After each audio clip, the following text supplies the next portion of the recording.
Are you starting, expanding, or fully executing ABM? We've got tips for you no matter what stage you're in this episode of Closing Time.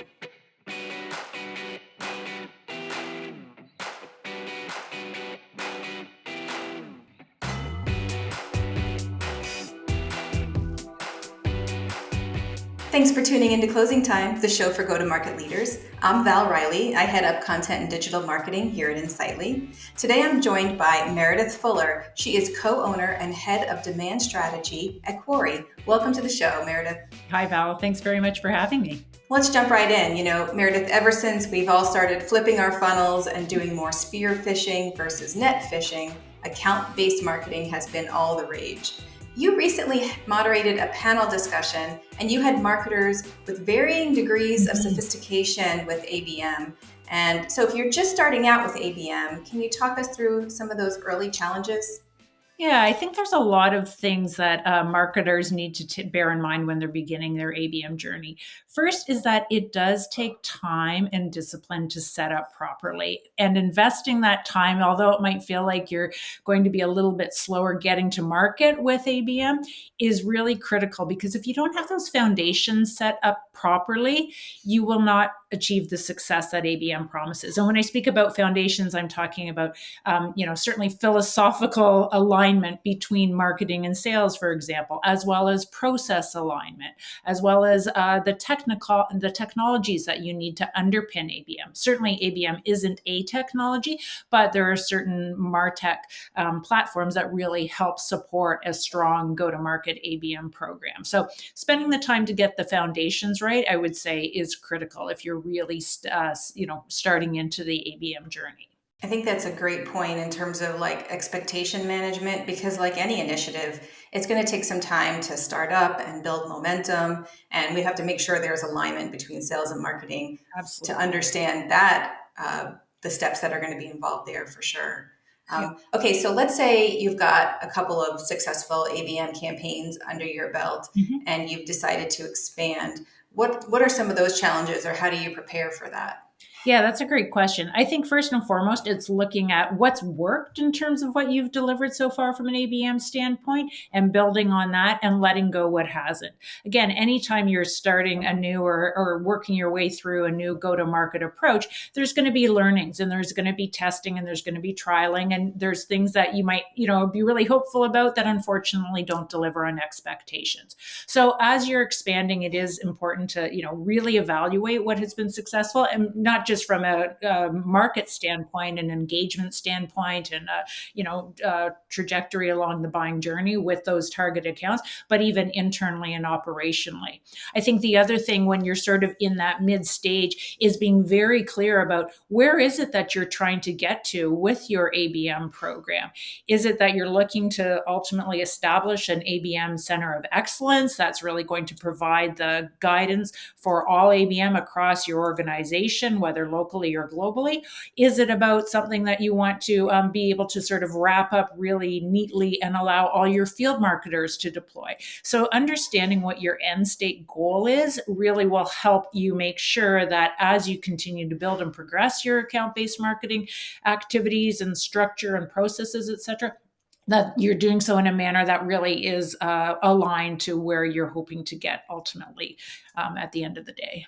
Yeah, I think a part of that stage you mentioned is kind of critically looking at what's working and what hasn't worked. And in my experience, I thought we had the most amazing ABM campaign and just did not experience any success with it. And I look back now and I think, gosh, the creative was spectacular, in my opinion, but I don't think we were looking at the proper like buyer intent signals when we were creating the list that we were going to target. So, maybe looking back critically at, you want to do more ABM, great. What worked and what didn't, right, at that stage? Absolutely. At Quarry, we talk about sort of 8 tenets or foundations of great ABM. And really evaluating what you've done against each of those tenets is critical. And, they do include things like your creative approach, absolutely your account selection. How did you come to identify those accounts? What, fit, engagement, intent. There's lots of ways that now we're able to, as marketers, evaluate both quantitative and qualitative signals, as well as, objective data driven signals. So that account selection is so critical. And as I said, there's a number of other tenets that we look at, but making sure that you're thoughtful and you take the time again to evaluate critically. And I will stress that I think that's one of the biggest challenges for folks from an ABM perspective, is that it takes time to get it right. But it is so worth doing. It takes time. So, give yourself the grace, and hopefully you'll have your executive leadership understand that it takes time as well. Yeah, and it's one thing when you're on the marketing team and you can say, okay, we had this campaign, it wasn't successful. Let's look inward on our team and figure out, where did the funnel leak? Was it the journey? Was it the landing page? Was it the offer? Was it the response, et cetera? But when you're sharing that with marketing and sales, right, you have to be critical across teams, and Sure. there can be some diplomacy there that we have to be careful with, right? And that goes back to, I think, what you said earlier about both the sales leader and the marketing leader kind of jointly owning ABM. Absolutely. And actually, I think you've touched on something that really is key to bear in mind, is that it isn't just about those performance metrics when we look at sort of the in-market engagement or, move along the buying journey. It is about internal metrics as well. Have you been able to increase the collaboration and alignment between sales and marketing? Do you have better processes or data integration now across MarTech and sales tech so that the data is moving more seamlessly? Do you have shared vision in terms of those KPIs? If you're building those internal processes, if you're building that internal collaboration and integration, those are all wins as well. So, as much as obviously everybody's very attuned to ensuring that we're getting that great external performance, driving to pipeline, driving to opportunity, whatever it is, don't underplay the value of that internal progression as well. So my next question, I feel like maybe we touched on this a little bit, but we had talked about early stage ABM, kind of hitting your stride with ABM, organizations that are super advanced with ABM. What kind of challenges are they facing? Yeah, I mean, I think going from good to great ABM, there's always more you can do. So again, it's a question of, what does that more look like? Is it about, the level and sophistication of your personalization, for example? So, I think a lot of table stakes personalization now really is about being able to deliver an experience that has, whether it's the account name or the individual's name represented, perhaps their vertical, the messaging is attuned to, again, their particular needs as a buyer or their particular needs from a vertical or a segment standpoint, but getting to the point where you're actually doing sort of real-time personalization based upon intent signals or based upon buyer behaviors, where you're creating a differentiated experience based upon how they're engaging or where they're engaging. That's a way to take from good to great. We talk about sales-driven ABM, that are programs that are sort of preset and predetermined by marketing, but sales can actually invoke them whenever they get an account to a point where they think an ABM play, a highly customized ABM play, would be valuable. So there's lots of ways to move from good to great. As I said, some of it is about scale, some of it is about automation, sophistication from a personalization, etc. So there's lots of levers that you can pull when you get to that point. So yeah, you mentioned a sales rep who's super excited about ABM and wants to invoke it, but let's flip on the other side of that coin. What about when you have sales reps who, they just really want to move forward with their methodologies and they just don't want to participate in whatever ABM motion that the sales and marketing teams are putting into action? How do you respond to that? Val, that's a great question. And we run into that time and again with our marketing clients where, they see the value of ABM and they have, tried to explain that value and bring sales on board. But very often there is always, whether it's an individual salesperson or a region, even sometimes that is more hesitant. In those instances, what we always advise is try to find a sales champion, someone who is leaning in, out of your 5, 10, 20 sales folks. Is there someone who seems to be a little bit more open to it? And just do a pilot with that individual. That is probably one of the best ways to then prove success, fine tune to ensure that you're creating and deploying a program in a way that really is manageable and workable for sales, and then build from there. Having a champion inside sales, somebody who's been along the journey, has experienced some success with it, is the best way to get sales on board, in addition to, of course, getting sales leadership bought in. And that really should be conversations that are happening at that C-suite level. If it's the CMO speaking to the head of sales, if it's a CRO, whatever it is, that senior leadership support really is going to be your best partner throughout this type of journey. But pilot with somebody who's engaged, I guess, and open to it. So I'll share with you something that tends to be a bit of a hot potato in our sales and marketing organization. Because when it comes to ABM, a lot of times you have to source contacts, right?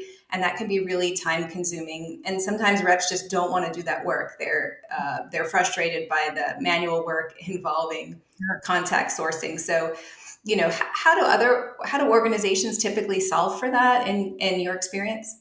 Yeah, that's a great question. So, a couple things come to mind.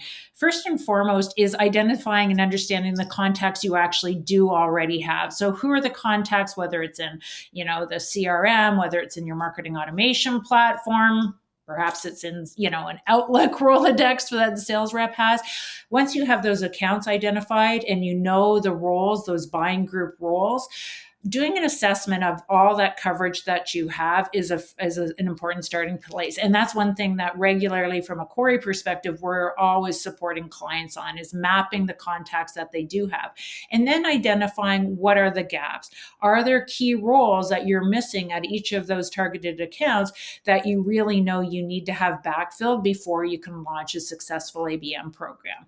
When you know what those holes are, then there's lots of different platforms and service providers out there that can actually backfill those holes for you. So it's really a question of contact depending, contact acquisition.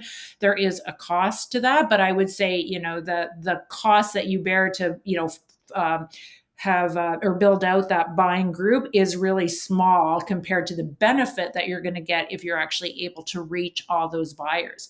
The other thing that we found is that when we do that contact depending, and usually, again, it's done with a vendor, it's done sort of under the auspices of marketing, that it really opens sales eyes to say, oh, wow, now instead of just having 2 contacts at this particular account that I've been working, I now have 8 contacts, and they're all marketable contacts, et cetera. So that's actually a great way and an early stage way for marketing to show sales the benefit of ABM, because it isn't, unlike demand gen activities, just a single representative or lead from an account. It is about reaching as many of those buyers as possible within the buying group, within an individual account. So that's a lot of value right there for sales. Even if they don't participate in any other aspect of ABM, marketing is giving them valuable contacts to work.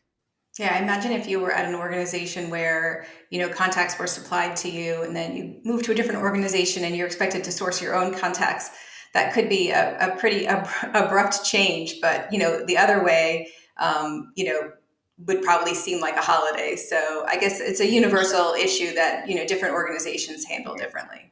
It is. And I would say that most of the organizations with whom we work do have some sort of database contact providing, license, whether it's held on the sales side or the marketing side, that may vary, but whether it's Zoom Info or DMB or Sales Intel or whatever it is, most organizations have those. Have they used them to full advantage? Maybe, maybe not. Is ABM a great opportunity to absolutely employ those technologies and partnerships? 100%. All right, so we've covered a lot, but let's say you're a sales or marketing leader right now watching this, and you want to start an ABM program. You had talked a little bit about some of the early challenges. You had talked about some strategies. What would be your message to those folks? Like, how do you get started? How do you get out of the gate? Yeah, so I would say that you don't have to have a lot of sophisticated technology. You can absolutely launch a successful marketing or ABM program with a CRM and a marketing automation platform. It's really about understanding, first and foremost, what is your goal? What are you trying to achieve and with whom? So is it, greenfield growth, it's new logo, it's top of funnel, trying to get folks to sales conversation, or it's upselling or cross-selling key customers? Once you understand who you need to target or who you wish to target and what your goals are, that's the starting point to then start to go through and figure out, okay, if that's what we're trying to get to, what do we need to do from an account identification standpoint? What do we need to do from a contact coverage standpoint? What is that multi-channel, multi-touch experience? What does that look like, et cetera? So it's just being really clear with sales and marketing, what that end game is, and starting from there. I think the other thing is just be prepared to go slow, to go fast. As I said, spend the time, building it correctly from the get-go, putting in those foundations, and that will allow you to achieve success more quickly downstream. So that would be the other advice I guess I'd share. Great. That's great advice. I feel like as a marketer, I've got, 20, 25 years under my belt. If I look at organizations that aren't running ABM right now, I think you're missing out. I think it's a really key motion that, Sure. today's organizations that are in high growth spaces, like absolutely have to have as part of their arsenal.